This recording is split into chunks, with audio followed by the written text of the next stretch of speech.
Here, coming to you with another episode of Oddcast, the podcast. Today, I get to sit with my good friend Joseph Vander Linde, the principal founder of Nobel Capital Group. Good afternoon. Good Thank you afternoon. for inviting me into your office Of and course. sitting down here with me today. Yes. I'm really excited for the conversation that we're about to have because I think financial insecurity is in the top of everybody's mind right now, Yeah. whether it's food scarcity or war in Ukraine or whatever. I think Definitely. everybody is a little bit concerned about what might happen financially. True. So, to give people hope and an empowering message, I'm really excited for the conversation that we're about to have. How about you tell people a little bit about yourself? Yeah. Hello, world. I mean, in 2023, there are so many things on people's minds. What we're looking at are unprecedented challenges, but also, when we dig deep, real down, also opportunities. And so, hopefully by the end of this message, this conversation, you really reflect internally and focus on what you are able to do and the people that are in your life that have a close affinity to you, not just family, but people that you really consider within your inner circle, within your community, and in your ripple in life. So, how did you get to be the principal founding officer of Noble Capital Group? Yeah, great question.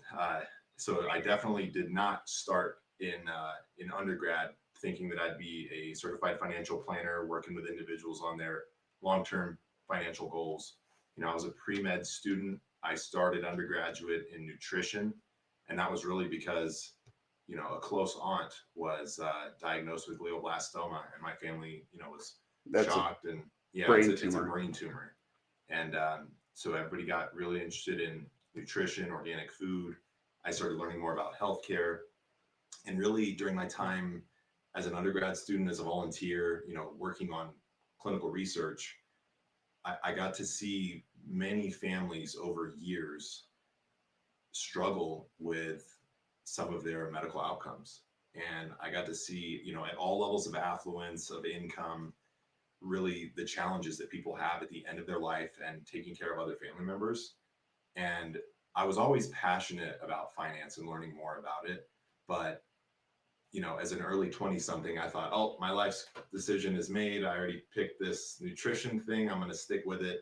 And you're going to be a doctor. You're going to make a Yeah, exactly. buttload of money anyway. Nothing but social affirmation for any 20 something year old to tell a stranger, I'm going to be a doctor one day. Oh, Right. great. Nothing but. Congratulations. Yeah, exactly. That's so cool. Right. And, but the closer I got, I got into a grad program. I was going to do biochem and MD PhD. And I just really got that sinking feeling that it wasn't the right thing. And the closer I got, the farther away I felt from my your path. actual path.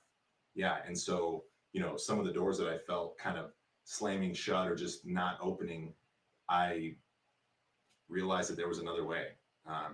It was after I met my wife, Gina.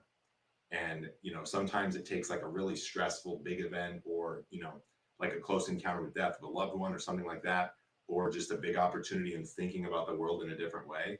And I think that was really what happened, because I put an application in for an internship with a local financial firm because I had accepted, I will run your coffee. I will pick up your faxes. I need to know more about this because I'm actually interested in doing this. And even if it's unpaid.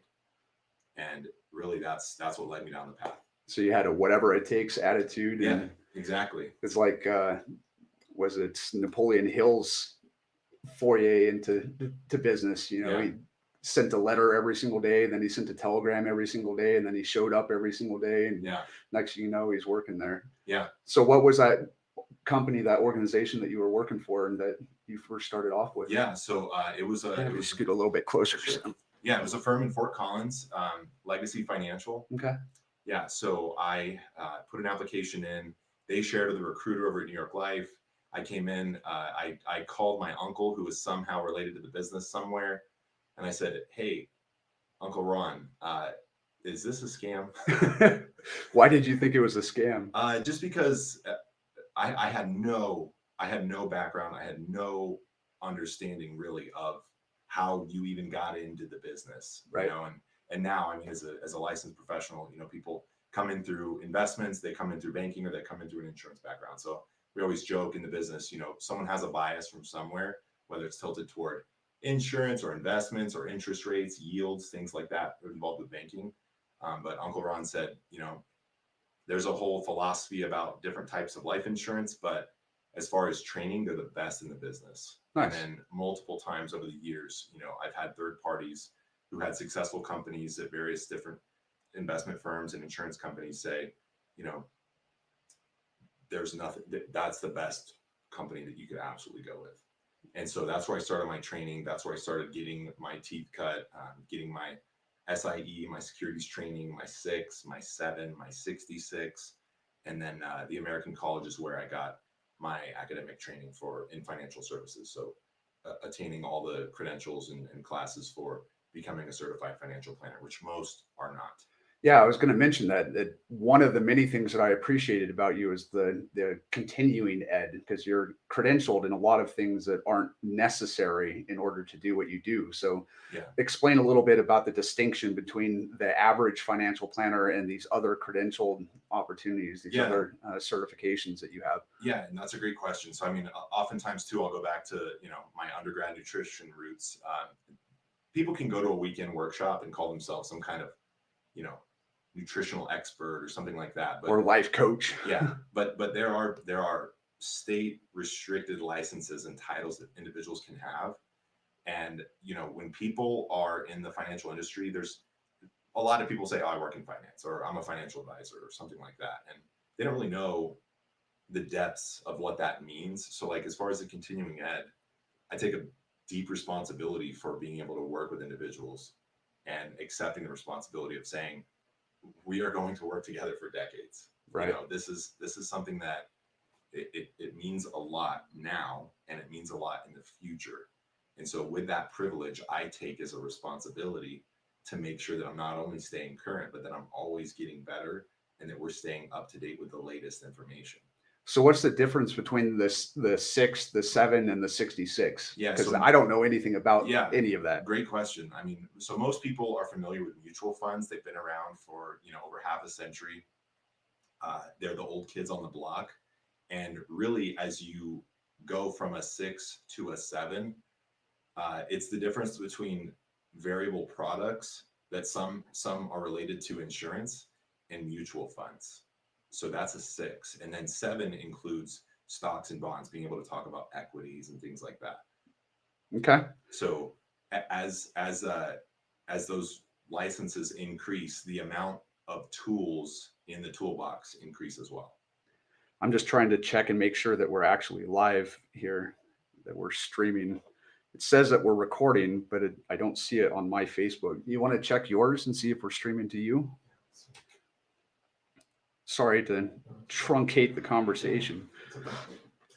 I don't want to talk for 15, 20, 30 minutes and then find out that nothing's happening.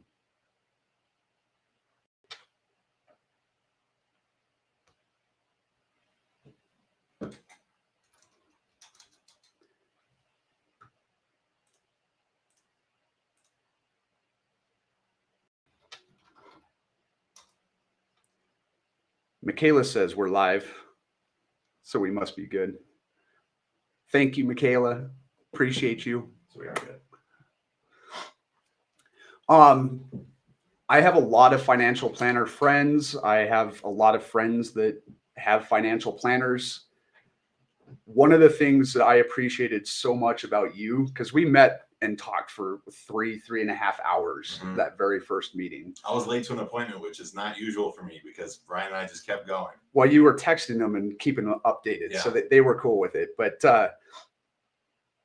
nobody that I've ever met in your industry stays as apprised to the goings on of not just the economy and finance, but local, state, and national government, as well as world politics. Why do you spend so much time and energy keeping yourself educated on what's going on in the world? And how does that play into your financial strategy and working with your clients? Yeah, good question. For me, it's really the ability of providing more value to other people through what I'm good at. And I believe that each of us are born with specific inherent gifts. And I'm just committed to learning. Like that's who I am. Right. It doesn't matter what profession I'm working and serving in. And that's really been the biggest and best overlap for me because all of these things interest me, these disparate, tangled ideas, for me to be able to come through and synthesize some of those and then to help guide someone's long-term vision and plan, making sure that it's aligned with who they are and what they want. All the things. Plus, geopolitics. Yeah, knowing what's going on geopolitically in particular. Like that first time that we met, like, do you know about the Supreme Court decision that's happening next Friday? Yeah. I'm like, what are you talking about? Yeah. He's like, well, there's a huge Supreme Court decision that's going down next Friday. If it goes one direction, then we could see a massive change in the stock market. Totally. So being aware of what's going on like that really probably helps you help your clients on a much deeper level. Can you explain how you utilize that and how you engage with your clients? Yeah. Using that information? Yeah, that's a great question. And what I'll tell all clients sitting down individually, and any long-term client would vouch for this, is that we can't predict anything, but that does not mean that we can't plan given the information that we do have. Right. And so really, just like any other process you would go through, looking at the long term, focusing on the big, most important things, we go through the biggest thing that is priority first. And oftentimes that's things that people aren't really thinking about. And then it comes back to focusing on what's important now. Where can we go from here? And so with some of these other pressing environmental factors that we don't have any control over, right? Once we acknowledge those, then we can really distill down to, okay, well, here are the actions that I can actually control. And then it's just a matter of prioritization. And that prioritization is actually the hardest thing, because once we put the uncontrollable well outside of our realm, then the things that we do control are much closer. And then it comes down to a decision and an action. Well, that's got to be very empowering as well. It's like the serenity prayer, right? Like, yeah. God grant me the serenity to accept the things I cannot change, the courage to change the things I can, and the wisdom to know the difference. Yeah.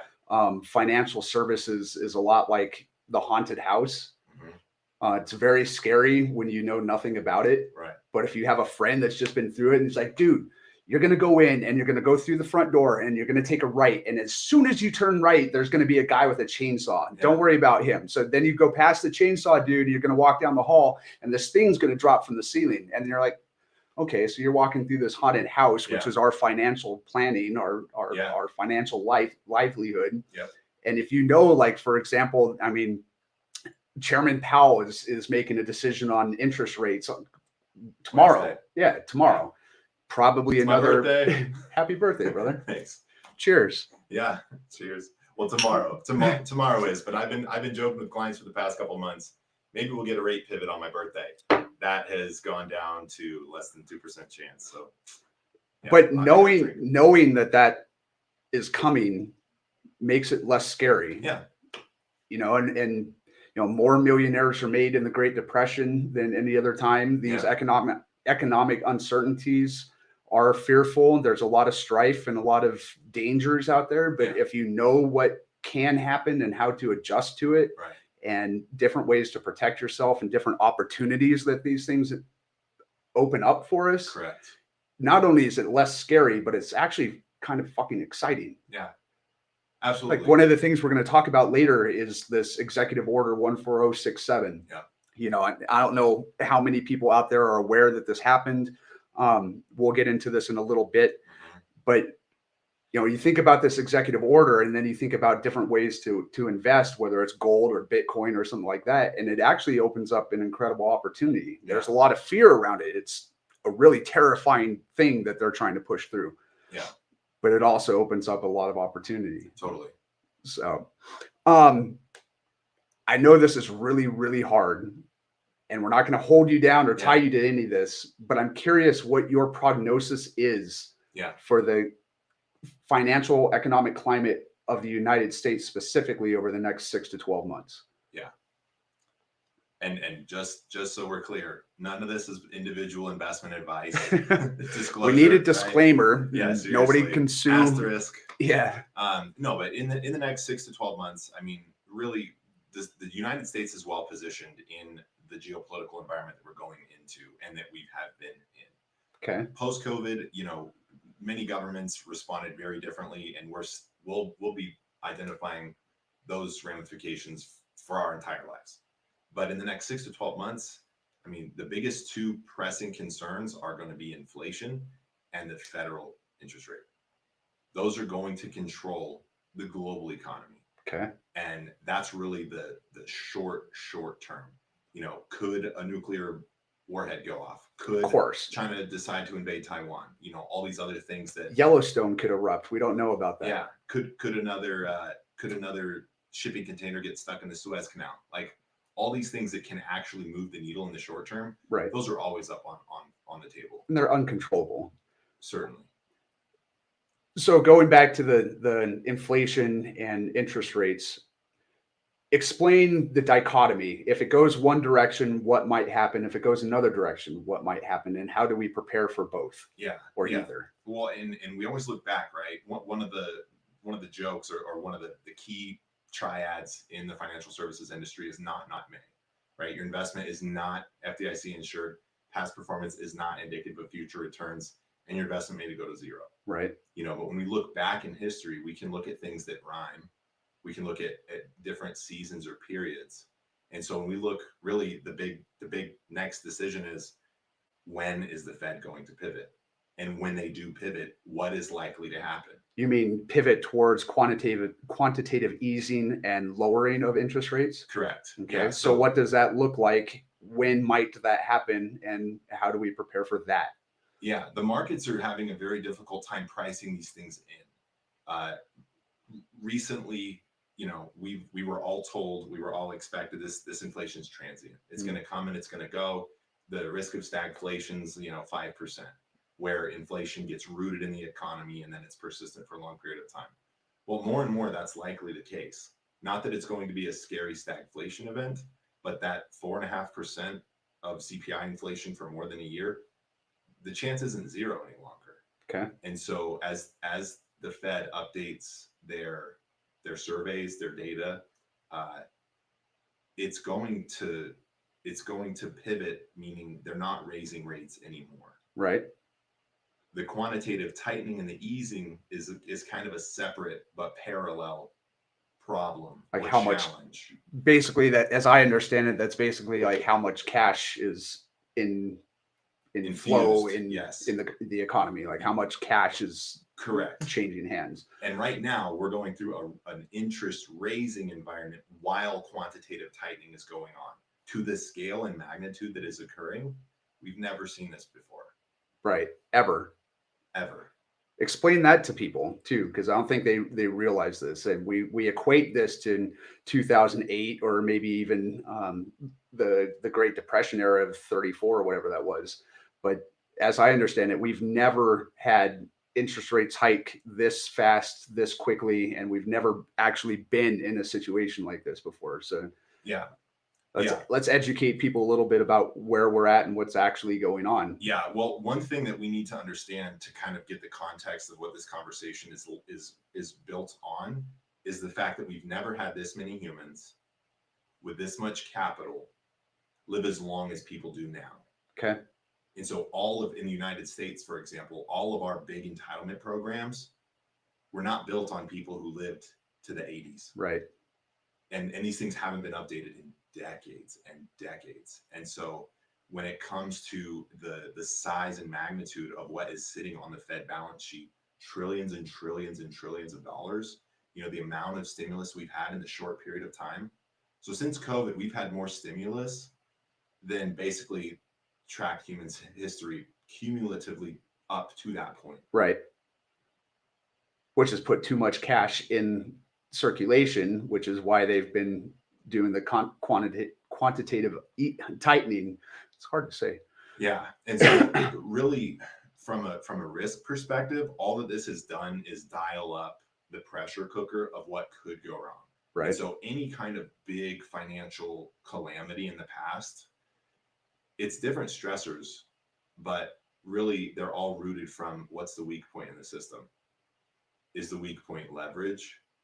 Is the weak point some new type of investment like mortgage swaps, Mm. for example? Or is it crypto? Is it, so when we go back, like I said, things can rhyme.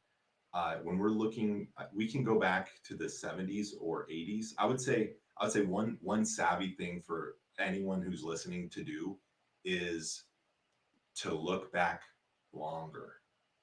So don't cherry pick some data set from the last 10 or 15 years. Don't look back 20 years. Look back 50 years. Look back 100 years. Okay. Because really, when we're looking at big, like insurance works on the law of large numbers. Right. If I flip a coin, one roll isn't 50, it's 50-50 technically, but we could get 3 heads in a row, right? But if we do 1 million rolls, we're going to get pretty close to that 50-50. Okay. So when we're looking long-term in the past, the last 100 years, we might not know exactly where we are right now, but like this inflation, for example, we can call it different things, the Putin price hike and all this other political hearsay. Jargon, yeah. However Correct. vernacular you want to use. It's got to rhyme because then it sounds believable, right? Of course. Easier to say, easier to remember, easier to repeat over and over again. But the other thing is that, longer term, these concepts, inflation, for example, we were below average for the last almost 20 years. And we could say that was because of globalism. But long term, if we're in a 5 to 10 year inflated period now, we're going to get back to that long-term average. And so when we're looking at building portfolios for individuals, that's something that it informs our decision making. If I'm 20 years old and I might live to 90, my investment time horizon is 70 years. And speak up a little. So yeah. So going back to the interest rates and the quantitative easing and stuff, how do people use that information with fair certainty to adjust their financial planning? Good question.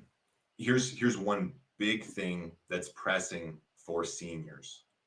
Okay, last year we saw double-digit declines in equity markets. Okay. At the same time, we saw double-digit losses in investment grade bonds. Investment grade means high quality, high credit rating. These are companies with strong balance sheets, which they don't need many excuses to say, I'm going to pay you a premium interest rate because they have really good, strong balance sheets. However, bonds work kind of inversely to what interest rates are doing. Okay. And here's why. Okay, so let's go back to October of 2022. The 10-year treasury was over 4%. Today, at the end of January, it's less than 3.8. I think it's closer to 3.5. And what's inflation? Yeah, inflation is 7. It was just updated. 6.5 was the 12-month at the end of December. So your high yield, high performing bond is losing you money. Am I understanding this? Yeah. So let me just add on one other thing. So if we're the person that's buying the bond, we're going to receive that coupon. We're getting that interest payment. Okay. Right now, if I bought a 10-year bond in October and it's paying me a 4.2% coupon, and you bought a 10-year bond this month that's paying 3.6, you've got 9 years and 11 months of being paid 3.8, 3.7% interest. Whereas I still have 9 years and 10 months getting paid 4.2 or 4.3. So when interest rates go up, bond prices go down. Okay. And that's the inverse correlation. So last year, there was a big break between the relationship with bonds and equities. It hasn't happened since the 30s, the 1930s. And as drastically as it has, the relationship has kind of broken down. The correlation is not what it used to be. The playbook was broken officially in 2022.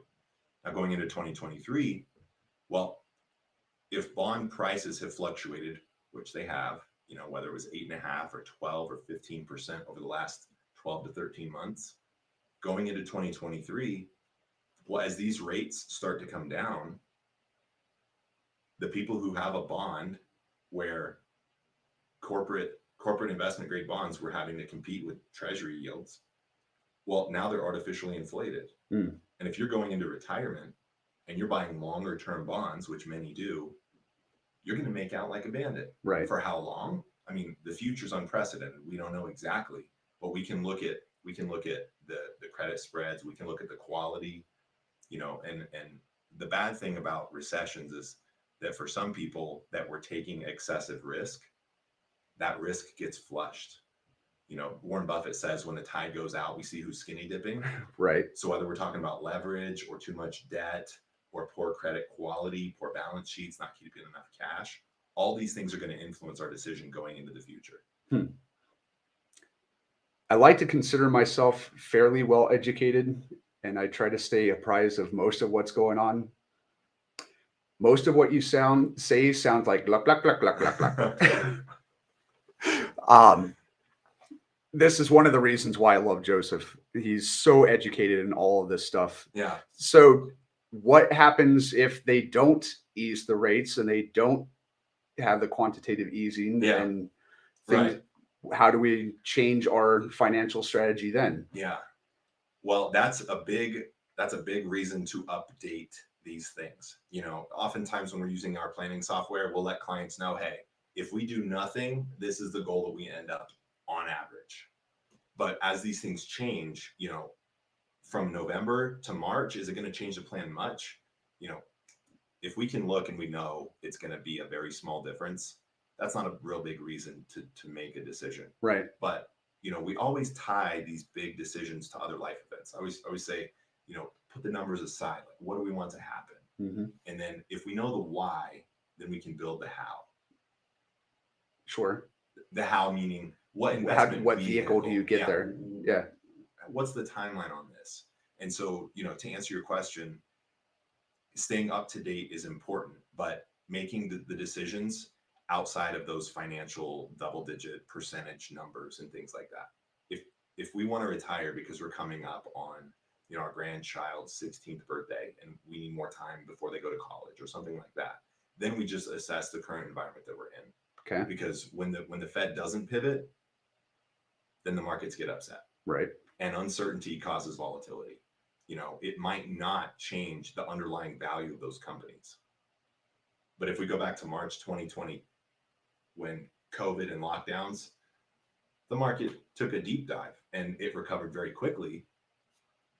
But some of those companies have been zombies ever since.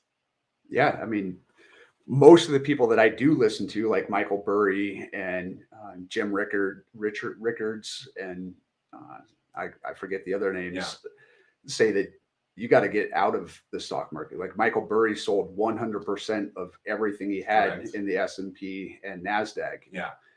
What would your recommendations be for somebody who's heavily leveraged in mutual funds and the stock market right now? Yeah, I would say the first thing that you needed to do is divorce your decisions from emotion, because that's typically where people make the mistakes.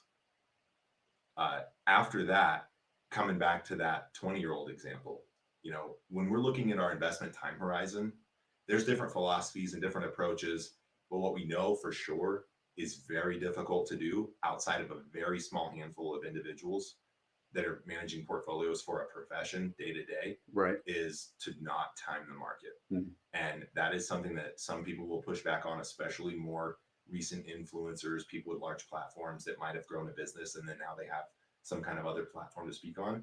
Is the chance we not only have to time the sell right, we have to time the buy right. For sure. And if we miss days or hours, the gains can be wiped out very quickly. So for those that are positioned in mutual funds and equities, they have that is typically having a large portion of that exposed is typically still going to be the right decision longer term. Okay. If we're talking about very short-term money, less than 5 years, there's something to be said not to have the exposure like that. Mm. But for long-term money, to outpace inflation, healthcare, if we're sending our kids to school, that's very important because that's where we're going to get that growth. Now, the problem with some of these larger mutual fund or indexes, whether it's the S&P 500, the NASDAQ, the Dow Jones, some of these big, massive companies are going to die in Web3. We don't know exactly which ones yet. Intel. Potentially. Yeah. I hear interesting Kramer things. will certainly speak about some of these companies, and he's I don't going to be listen dead to wrong on 50% of them. Yeah, that dude just throws crap at the wall, and some of it sticks. I don't listen to anything. I call them pundits because typically James what they're Kramer selling says. is ads. Right. Right. They need eyeballs to sell ads. That's really, but yeah, whether it's Intel, whether it's other companies, I'm not doing cash flow projections on specific companies. Clients will, I can broker for individual clients where they say buy X, buy Y, buy Z. But really, when it comes down to it, the vast majority of clients, if they do have some kind of a handful of stock pickings, we'll call that there's a satellite versus a core. Okay. The core is our 401k. This is our SEP IRA. This is our family business. This is the bulk of where our wealth is. Okay. That's the core. The satellite is I got a 10, 15, 25, $50,000 stock portfolio of my picks, and I'll buy and sell them throughout the day or whatever it is. And that's usually where if we've got a long bet, if there's a long shot, or we have a feeling or something like that, totally we'll explore it. If it's up, it's up. We've got clients who will report really good things, and we like to share ideas with other clients as well without crossing any boundaries as far as things that are up and coming, but strong themes, tectonic shifts, glacial moving speeds. That's really where we're trying to coach clients on, what's coming down the pike. To that end, the next question that I wanted to ask you is, if somebody is just starting out and they only have $1,000, $5,000 to start investing today, given what you know of the market and what may or may not happen in the future, what advice would you have for that person just getting started with that small nest egg, that small investment? So I'll speak to a couple of assumptions built into this question, okay, or in my response, that is. So with someone that has $1,000 to $5,000, they have a job, they have some kind of income. Okay. Now, the process that people will go through, it has multiple steps or layers, and it depends on where they are in life. Fair. So with that being said, we'll assume somebody 50 and younger, employed, with a mortgage on the house. Yeah. Okay. So that's great. Whether they're married, they have children or not, the first thing that they need is cash in the bank in case there's any kind of big problem that comes up, an emergency fund. How much would you recommend?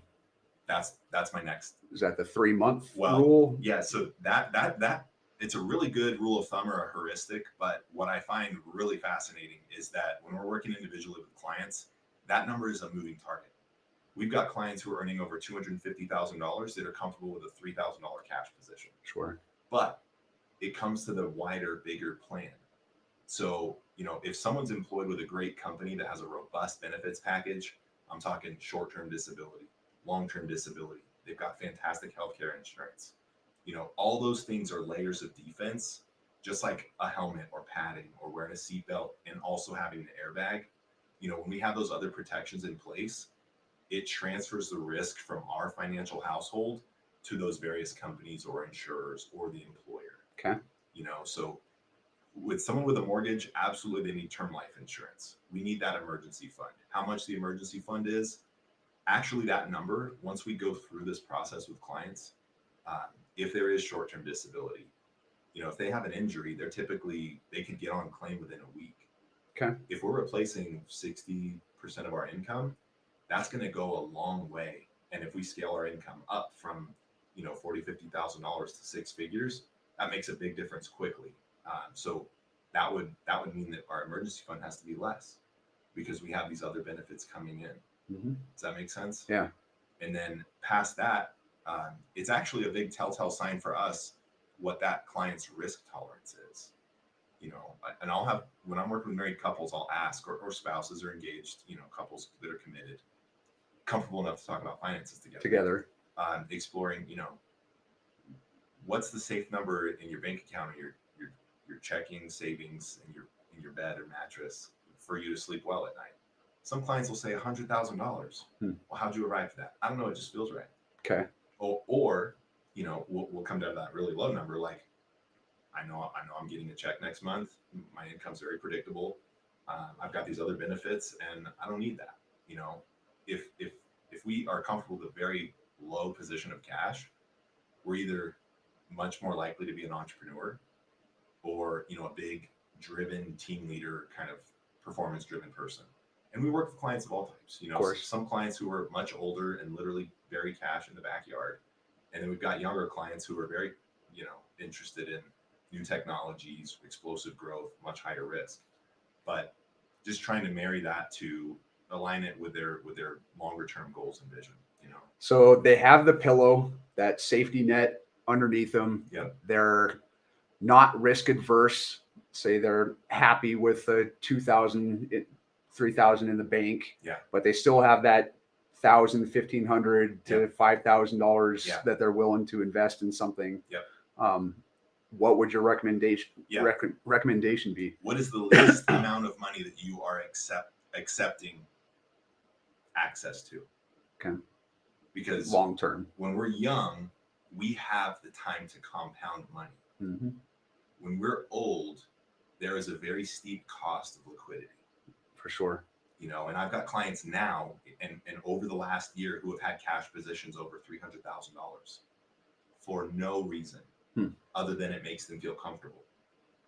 But that $300,000 in January of 2023, do you think it buys as much as it would have? It's worth a heck of a lot less today than it was even 6 months ago. Correct. And so for clients who are retired, absolutely, there's a strong case to be made for cash, for liquid, accessible money. But long term, it is not. It's a false safety. So for younger clients, looking at long-term equity growth is important, and staying in the market.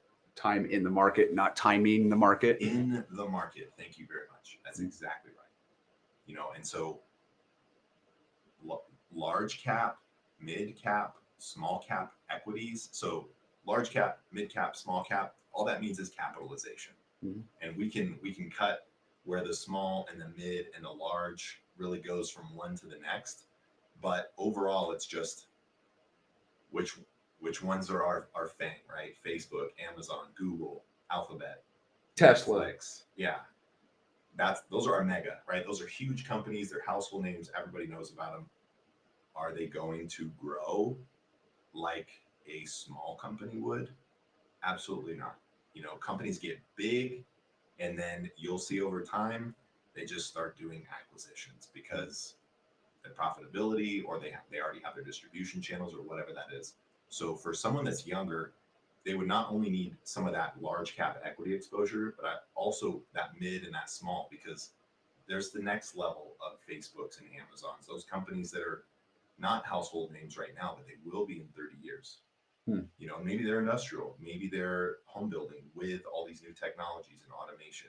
Maybe it is some form of new energy or something like that. All those companies are very small right now. And so having at least your hands in that whole pot will give us the best likely outcome longer term. So even with a small investment of that $1,000, you'd still recommend trying to diversify as much as possible.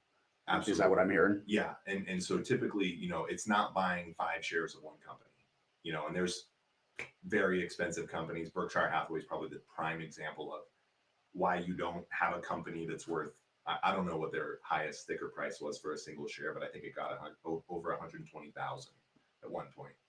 For a share? For Berkshire. Wow. Back in the day, so yes, diversification is the most important and protective thing when it's a small account. That way we get shares of dozens, hundreds of companies with dollars and pennies. Yeah.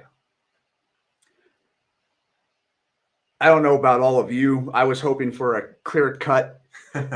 You need to invest in gold. You need to invest in Bitcoin. You need to invest in Tesla or something. But it really is a testament to you and how you work with your clients and the customization and the personalization, really digging deep to figure out exactly where they are, making sure all of their bases are covered, and then figuring out where they want to go and figuring out a vehicle that will suit them, that'll make them feel comfortable. So, well, and I can give you a couple of examples specifically, so it's not just a total gotcha moment, right? Okay. Going back to that, so we have clients who are business owners. We have clients who are W-2 employees, from entry-level workers to top tier leaders in their teams. Okay. Now, if someone works in technology, chances are we're not going to want them to invest heavily in tech stocks. If someone is a real estate broker or a mortgage lender and their income is going to be heavily linked to or correlated with the market of what their business is in, then we want true diversification. And so, I'll just name companies in Fort Collins. Okay. Costco. Fair. Great company. We're a member. That's where we shop, right? But if I was a Costco employee and worked there for 40 years, would I want 3/4 of my whole nest egg in Costco? Probably not. Same thing with Intel. Same thing with Broadcom. Same thing with Woodward. Or, if there is an employee, unless they're doing stock options. Yeah. If they're doing matching shit, then you need to take advantage of that. So if there's a discount, we can still take advantage of those company plans.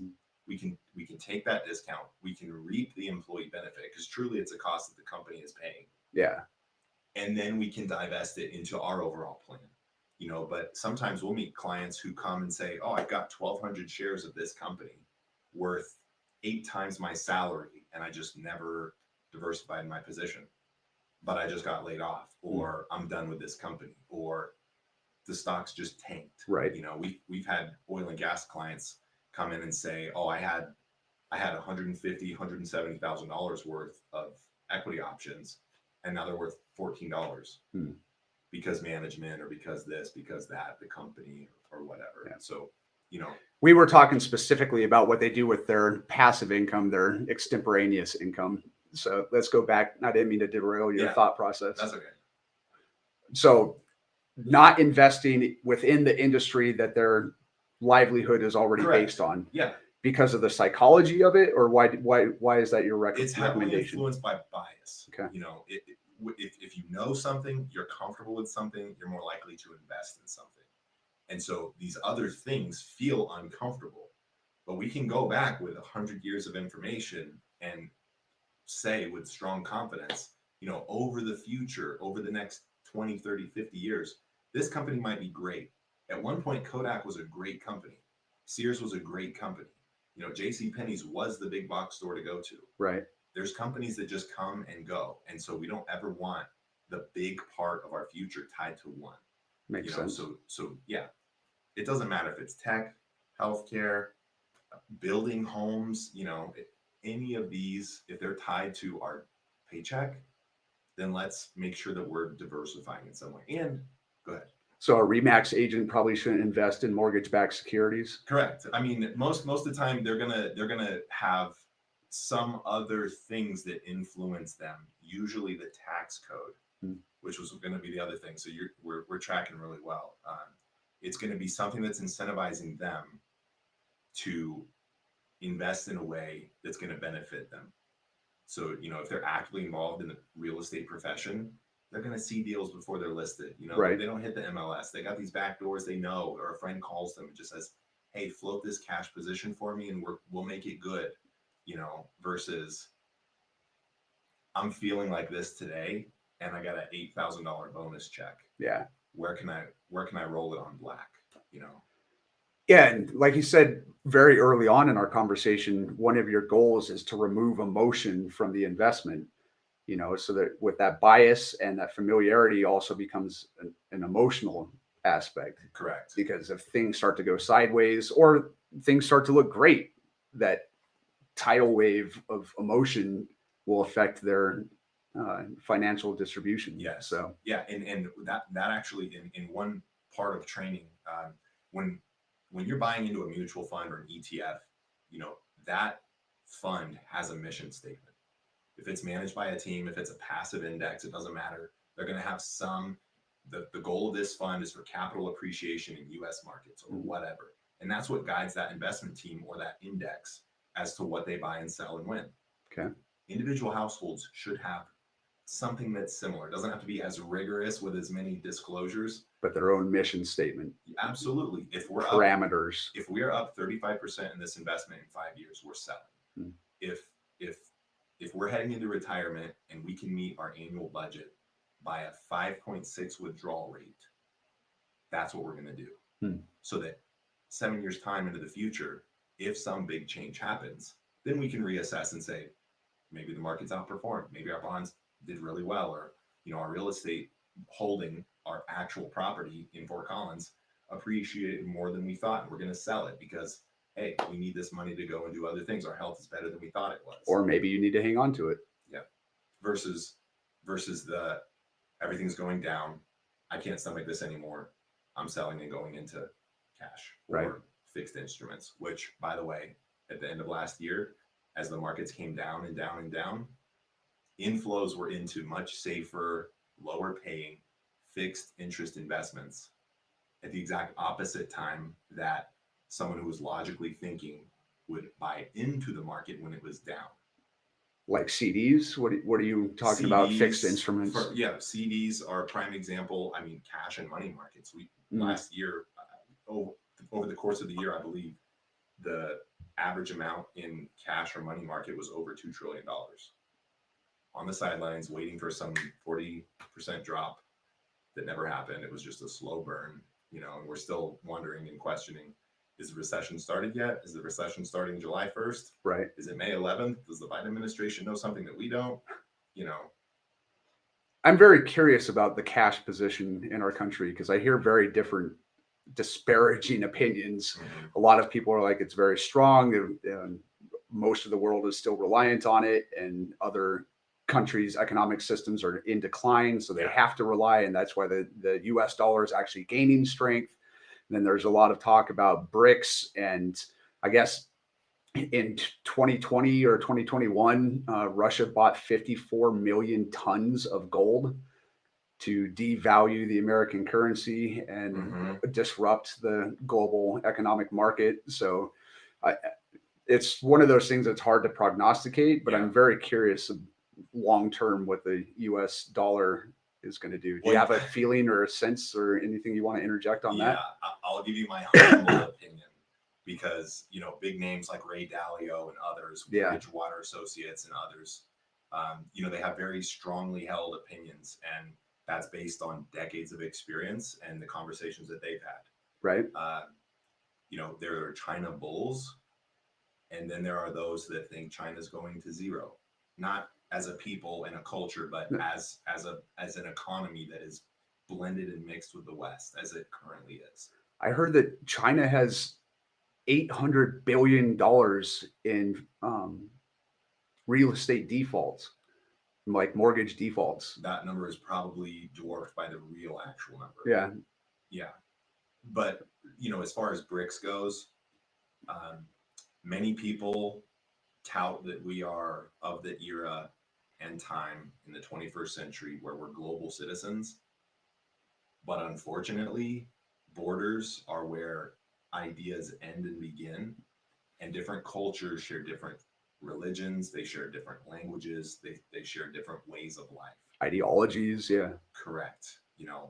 Whether that's good or bad, that's a whole nother conversation. But explain to our listeners what BRICS is. Yeah, so BRICS is really, the up and coming nations of where the vast majority of humans are. If we take Brazil, Russia, India, and China. Yep. So if we just take the number of people being born, these countries heavily outweigh the vast majority of the other modern world economies. Okay. And so when we look at who are the power players, traditionally Britain, and then ever since the US came online and really dumped some tea, we've been the dominant power, in World War I, World War II, really going back, not quite a century, but we're getting closer to a century than decades. But just looking at who is in control of the global economy, of the global supermarket. And really, since the fall of the Berlin Wall, globalism's taken off. It's been in a straight up tear up until basically COVID. And so supply chains, these scales of economy, they took place all over the world. I mean, if you have 40,000 inputs in a single car, that supply line was probably over like 120 countries. Right. And COVID shook that up. And if you're a part of a board or a CEO and you're still having to build a car, well, if you've got 39,980 parts, you don't have a car. Yep. So we had Fords on the lot sitting there waiting for chips. So semiconductors came into the vernacular of the public. And, so coming back to BRICS, whoever controls trade is going to be the dominant player.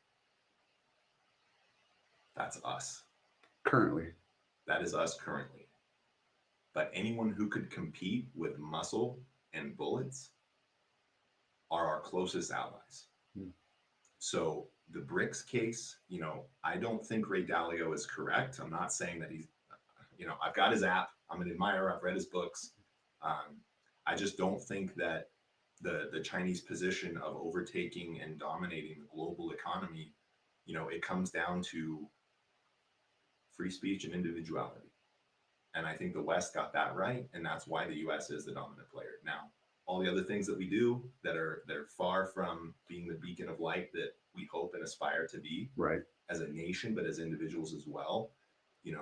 I think that that's why the BRICS case, if global trade was done in another currency, there's no close second.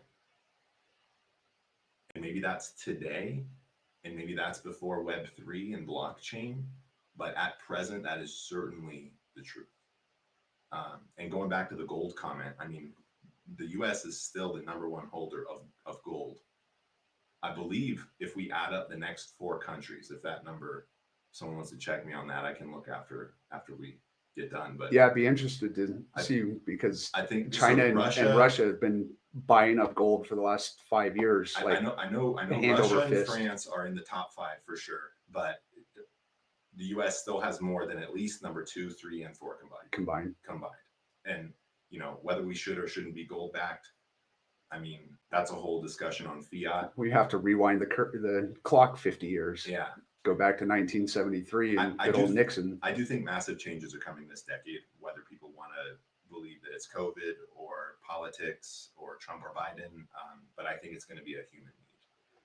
Well, that leads us into one of the questions that I was really excited to talk to you about. Explain to the people what Executive Order 14067 is and what that means for people on a personal level, and then we'll get into the financial side. Yeah, so I think really the dominating feature of any of these decisions and top-down orders is control. If we take a look at what individuals had to go through as far as reporting for third-party cash apps, that number used to be $20,000 before, the tentacles came down. And you're talking Venmo, PayPal, correct. Cash App, yeah. Yep. And they brought that down to $600. $600. Yep. So then we can look at the need for additional IRS agents. Yes, maybe some of them are retiring, but if we're monitoring much more volume, if you're hiring a bookkeeper, if you have 20 transactions a month or 12,000 transactions a month, that's going to be a very different service that you're buying. Right. And so as these limits come down, let's take a look at the debt. We're at 130% of our GDP. The pundits are worried about where and how quickly we can raise the debt ceiling, who's getting their special interests shoehorned in, and what's left. Well, we've got an aging population. We've had birth rates declining for decades upon decades. Which means less workforce in the next 10 years. Yep, and it gets worse 20 years and 30 years and so on. We know how many children 50-year-olds have. Right. It's a round number. Mm-hmm.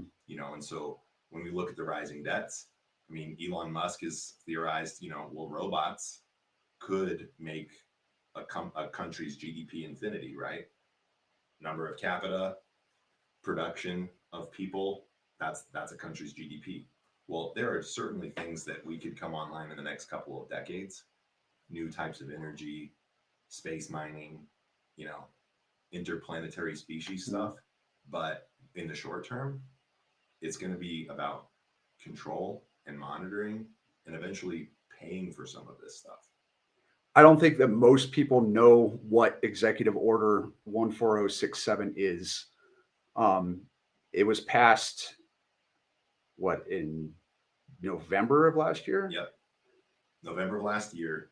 Through executive order, Biden pushed through this bill that basically explains. So everything is digital at this point, except for the things that aren't digital. Cash in your wallet. Cash in our wallet. Gold in my bank. We can take cash out of our bank account. We can go and spend it. Certain transaction limits are monitored federally for money laundering and for 9/11 purposes. Right. Patriot Act. But what it does is, it's proposed to make it more seamless to transact between large institutions. It's the enactment of the Fed coin, the digital programmable U.S. currency. Correct. And so, passed in November of 2021, they're doing private projects. Test runs. Yeah, right now with private institutions that are financial. I think the first step, because clients have been interested and curious about this, worried about this in some instances,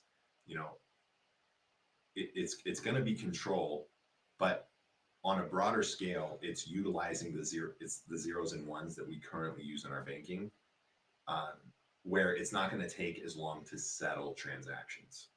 So that's on the good side of it. That's a benefit. Right. Some of these things are very archaic, and programmers and people who are more technically savvy than me know what these systems are built on, but the infrastructure is old. Right. Whether it's bad or not is another discussion. But, we're going to have more and more instances of things like the FAA where planes were grounded because someone deleted some code that we didn't know was important. Right. At what point does patching something that's 70 years old, 40 years old, become more onerous and difficult than wiping it clean and starting with a new plan? It's like the old cartoon where the guy's in the boat and it pops a hole and he puts his finger in it, and then another hole pops. So are you for it? There's going to be short-sighted pain. So what I am for is having open, transparent discussions and actually making things more efficient and smooth. Okay. So on the big institutional front, it's not going to change individual retail consumer interactions. These are banks settling overnight transactions, international transactions, and we're not going to feel it. Bank A is moving $127 million to Bank B, whether it's across international lines, they've got to deal with specific things. That's the first stage that they want to do. Mm. But what that does is it then allows them to scale down. And what's to you and I? What's the overall implication? Yeah, what we've seen since COVID is, using it as a mallet, penalizing those that, whether they're political dissenters or they're fundraising for something that isn't status quo. Well, what's status quo? Right.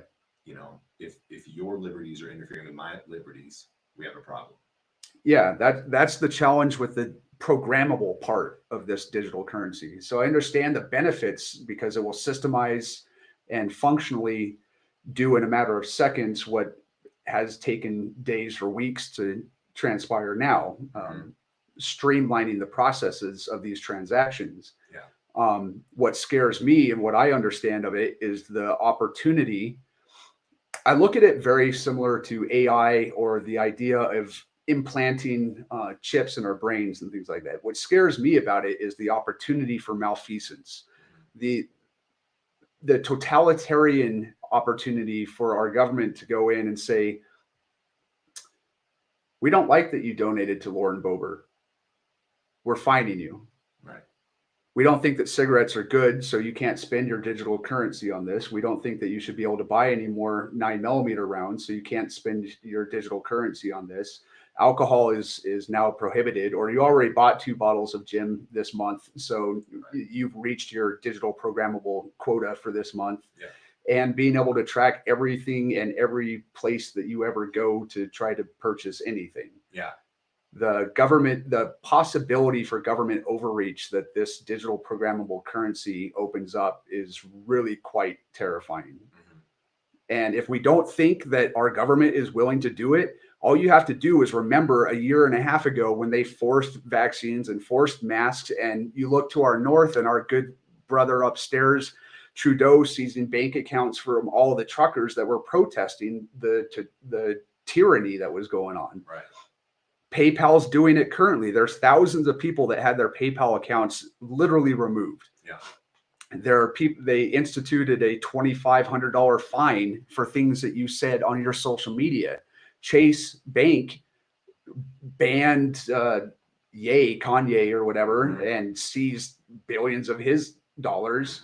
So the opportunity, I think, for, again, malfeasance, for using this for bad is really quite interesting. Yeah, it definitely needs to be talked about. It needs to be included, and there needs to be controls as far as political controls. And I think everybody, and I'm talking about this today because I want everybody to be aware of what's going on out there.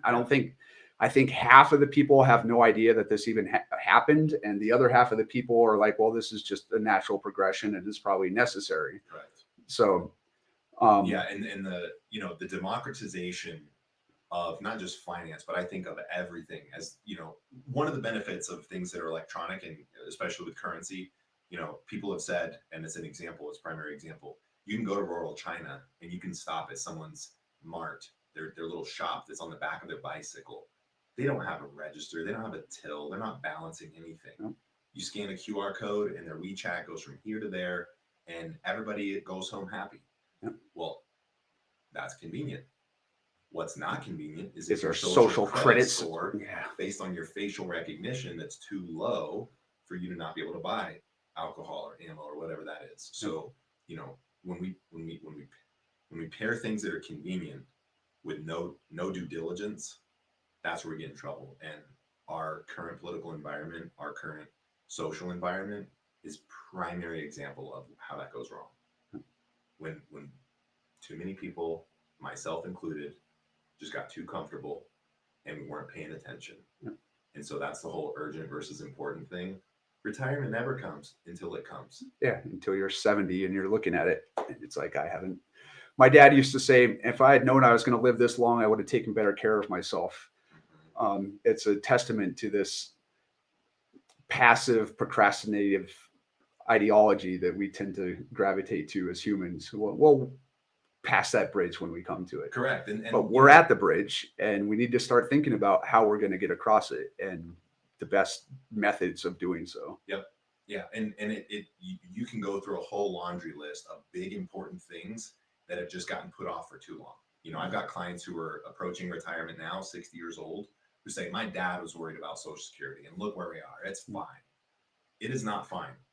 But if we raid coffers and we move money and we do these things over decades, eventually we're at the cliff. And so, great, we uncap Social Security. We charge that to anybody, no matter what income they're making. You think that's a small tweak. Some people say that that's a small tweak. It's a fundamental change of what Social Security is and was. Right. So it might fix it, but we're going to have to call it something different. Or, having people live to where they are, life expectancy wise. We're not living to 57 anymore. Right. We're not getting a gold watch and a pension the day we retire. Most people aren't. Yeah. How many boomers are retiring every day? Millions. Yeah. It's a hard number because they might, our problems in our workforce is as good as it's going to get right now. And next month it's going to be worse. And the following month it's going to get worse until approximately 2029, 2030, or until we have no border.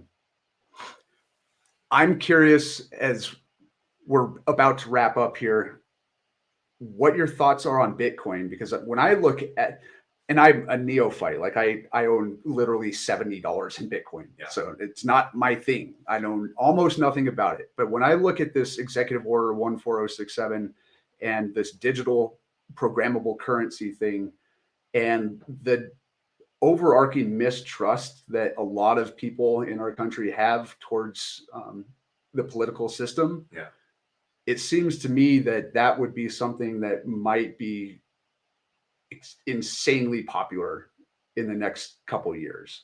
Yeah. What are your thoughts on Yeah. Bitcoin Yeah. and what that might do? So I don't own it. I don't recommend it to clients, but As an clients investment. do buy it. It is 100% speculative at this point from an investment perspective, Mhm. from a value ethic perspective. I've read books on fiat itself. I understand blockchain as good as any layman Mm. would understand it. You know, synchronized ledgers will change the world. Is that going to be blockchain or is that going to be Bitcoin? That's down to the individual eye of the beholder. When we look at democratizing finance, I understand where people are coming from. I think from a philosophical perspective, and I don't mean anarchy in a bad sense, but in a technical sense, Right. it is the most anarchist idea that has taken as much financial root as Bitcoin has in the last 15 years. Right. You know, when we look at equity markets, when we look at stocks, you know, going back to the Dutch, you know, financing Christopher Columbus's sail west, like equities, The Dutch ownership. East Indian Trading Company. Yeah, it's been around for centuries. The S&P 500 is an infant compared to that itself. But when we look at Web3 or any kind of crypto, it is in its total infancy. Is it going to be the dominant thing in 100 years? Potentially. For a 70 or 80-year-old client, are they going to ride that train? It's going to matter depending on what their net worth is. Because one thing that we didn't talk at all about is, you know, individuals have risk tolerance. What do I have emotionally? What can I tolerate? Hmm. And then there's risk capacity. Right. So say my bills are $100,000 a year and I'm worth $100 million. If I lost $5 million, it's not going to matter whatsoever to my daily life for as long as I A live. very high risk capacity. So, you know, typically we see more interest in speculative investments for people who are much more risk. They have a much greater risk capacity. Hmm. So I would say for those that are still focusing on the getting by, making sure that they don't run out of money, I didn't think I lived too long kind of perspective, I would say much more traditional, much more conservative investments are going to be less volatile in the short term. But from a belief standpoint, I mean, the case of any kind of crypto is there. What it's gone through, we will see if the winter goes to zero, Right. which some do believe it will. Like I said, I don't know much about it, but it makes sense to me, especially when things like this are happening with our financial system. Yeah. So, is there anything else that you would like to touch on or share with our people before we close out today? Anything that you have going on, or I put your email address on the bottom of the screen here so they can reach out to you.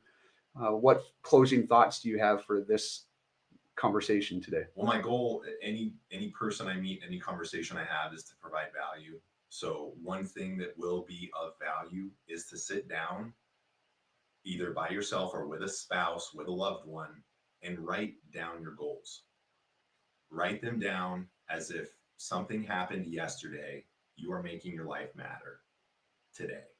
And that might be a very small step, but just going through the exercise of writing them down and prioritizing them is going to increase the opportunity to make those flourish. The next step is to share them. If you share those goals with other people, now you're going to have an idea of who are your teammates, who are your accountability partners, who can help you achieve those goals. And then the third thing is just to take action. You know, Tony Robbins would say, take massive action. And I'm a big fan of that because, you know, we're either growing or dying. And nobody is going to defend your goals or make them come to fruition more than you until someone who loves and cares about you is willing to go arm in arm. And that might be something that's very small, like starting in your community. It might be taking care of a family member. But as you make those small goals and you achieve them, the goals grow. And then we empower one another. Yeah. We empower one another to not only live our best life, but then, you know, we're not pointing at other people. We're not blaming or victimizing. Yeah. You're Our in control. environment Yeah. or our health or anything.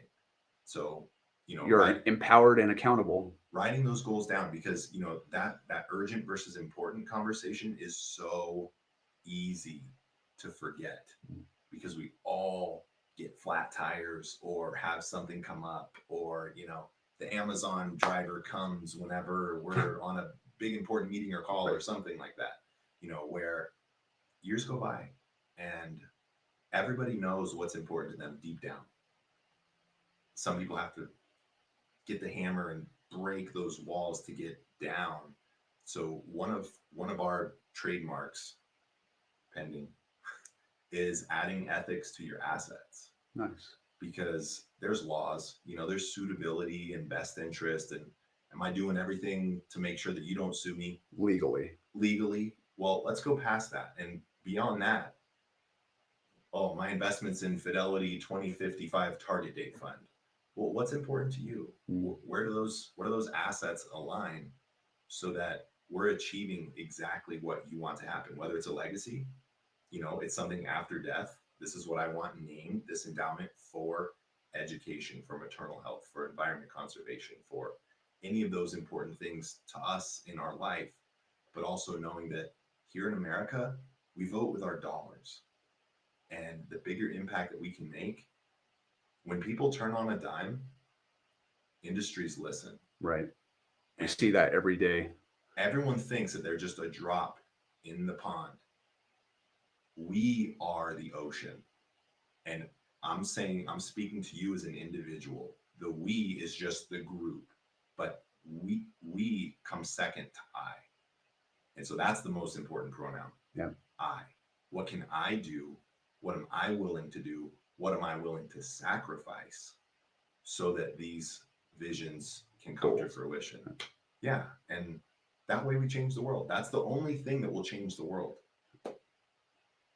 It's been a pleasure, my friend. Thank you, Brian. We plan on doing this regularly. So if you have concerns, questions, if you want to take your financial future into your own hands and empower yourself to actually get out there and start making this happen, or maybe you're just curious about diversifying or getting a different perspective from your current financial planner, give this guy a call.